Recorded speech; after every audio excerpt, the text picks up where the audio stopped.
The game ball. So the game ball this is for your show. This is the winner.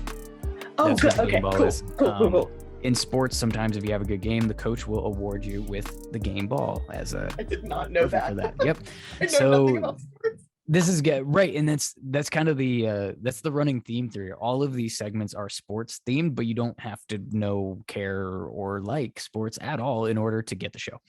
But this is Hermione, right? For trying to talk some sense into these boys, albeit failing miserably, for realizing they were set up by Malfoy and there was never going to be a duel in the first place. Thus, I think at least starting to get them thinking of things a little bit more like chess rather than reacting without thinking. For Alohomora, for getting them out of Filch's crosshairs, for noticing the trapdoor, and of course, for one of the most iconic lines of the books, if not the series. Oh, yeah, the line about being expelled. Yes, absolutely. Yeah. So who was yours? Mine was, to no one's surprise, based on our earlier conversation, I give it to Harry in this one because of how he stands up for Neville. And just because of his sheer balls, really, I mean, he's this kid, he's freaking 11 years old. He has no clue anything about this world whatsoever. He was raised by people telling him what a horrible, awful child he was. And he still kind of goes into this school and does the right thing, even though he's reckless about it. And even though he's a little terrible to Hermione at moments. He still kind of does the right thing. I feel like that speaks to some really deep, good stuff in there. Yeah, I'm not upset with that choice. I will just say and I'm not upset with yours. Yes, because I almost gave it to Hermione. I was really stuck between those two. But okay, let's give away the red card. Red card. So the red card in sports, this is for soccer fans or everywhere else outside of America, football. A red card symbolizes a player being ejected from the game. So this is the character we want to get out of here. For your show, this is the losers. Okay.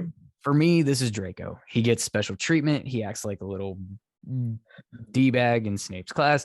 He bullies Neville multiple times about his remember all. He talks a bunch of crap about how great of a flyer he is, which is typical and annoying. He plays fake tough guy throughout the chapter, which is more annoying. He tried to set Harry up to get caught out of bed rather than backing up the smack talk. He's really just an entitled bully at this point with no redeeming qualities of his own. The only good that can come from him is Harry getting on the Quidditch team and the team discovering the trapdoor and Fluffy. Neither would have happened without Draco's nonsense. So maybe that's redeeming. Well, he didn't intend for any of that. I feel like he's actually super pissed that good things came out of that. That's fair. He thought Harry was getting expelled. Exactly. I also gave it to Draco, actually. So I'm kind of surprised that neither one of us gave it to Snape, but I just felt like there was more awful stuff from Draco in both of these chapters than with Snape. There was, and honestly, I thought that we gave Snape enough crap. There's also that, and I didn't think we gave Draco enough. So that's where I landed. Completely with you. Yes. Okay, so that leads us into the final award, which is the Fumble Award. Fumble. Ooh. So the Fumble Award is not for a character. It's for kind of for the author, kind of for the book themselves, for the chapter. This is a fumble, as I'm sure you have heard, is very popular in American football. It's where the guy running with the ball is running and drops the ball. This is where the chapter dropped the ball for me. Ooh. And so I don't have a lot here this week. So I'm going to hit on a few little things to just sort of, roll with. One is the zombies. Again, as far as I know, this is our only mention of zombies. And so if they're in fact different than in Fury, I want to know more. How do they become a zombie if it's not a dark wizard doing it? Why didn't they side with Voldemort in the war? In fact, why didn't vampires, for that matter? We don't get any of them either. Ooh. But I'm chalking it up to author hadn't figured out in Fury yet. Yes. There's no way they're two different things. Yeah. So the other one that I have is just the whimsical nature of the castle. It's introduced with a ton of these trick stairs, fake doors you have to tickle to get them open, and very little of this actually comes back.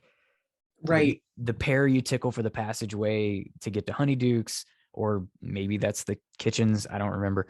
The trick step The Harry gets Hufflepuff caught common in. room. Yeah, that we talked Yeah. about. Yes.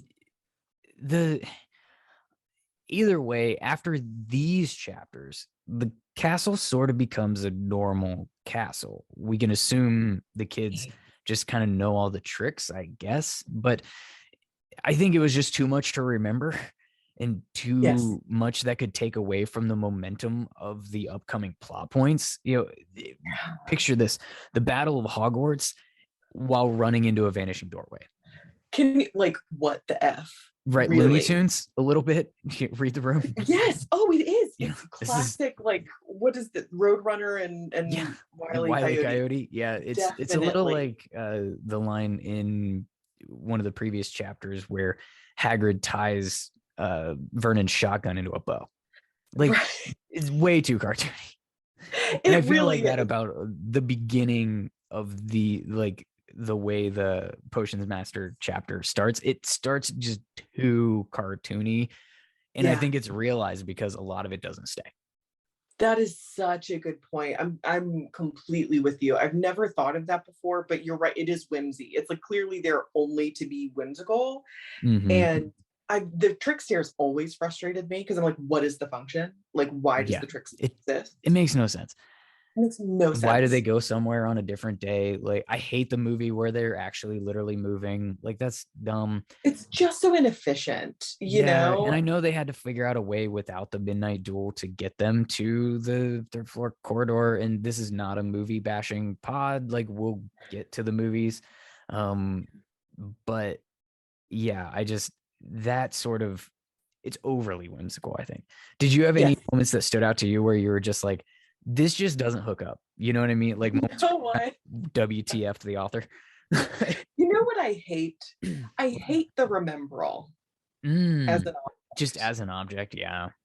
Like, what is the purpose of something telling you that you have forgotten something, but not telling you what it is that you have forgotten? Yeah, it's rough. As someone with ADHD, that makes me want to break something. Just just break everything.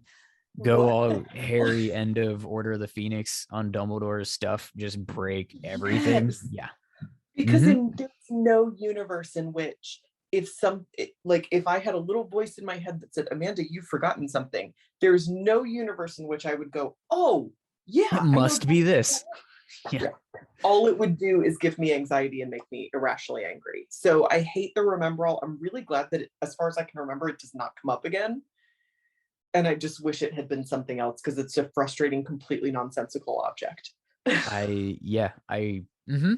Worthy fumble award moment. Thank you. The Belated Binge Podcast.